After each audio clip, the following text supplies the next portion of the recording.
ದೇವ ಜನರ ಮನಸ್ಸನ್ನು ಸಿದ್ಧಪಡಿಸಿದ దేవుని జనాల మనసుని సిద్ధపరిచారు. 25ನೇ ವಾಕ್ಯದ ನೋಡ್ತೀವಿ. 25వ వచనం చూస్తాం. ಒಬ್ಬರು ಕೂಡ ಅಲ್ಲಿ ಇರಕ್ಕೆ ಆಗಿಲ್ಲ. ఒక్కడు కూడా అక్కడ ఉండడానికి కాదు. ಎಲ್ಲರೂ ಸರ್ವನಾಶ ಮಾಡಿದ್ರು. అందరిని కూడా సర్వనాశం చేశారు.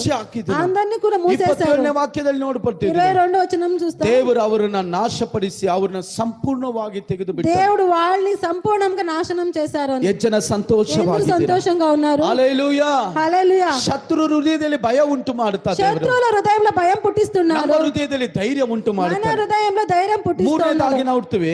మూడోదిగా మనం చూస్తాం. ಧರ್ಮೋಪದೇಶ ಕಾಂಡ 33:21. ధర్మోపదేశ కాండం 33:22.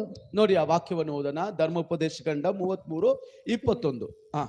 ಅವರು ದೇಶದ ಮೊದಲನೆಯ ಭಾಗವನ್ನು ತಮಗೋಸ್ಕರ ತೆಗೆದುಕೊಂಡರು. ಅಲ್ಲಿ ಪ್ರಧಾನರಿಗೆ ಯೋಗ್ಯವಾದ ಸ್ವಾಸ್ಥ್ಯವು ದೊರಕಿ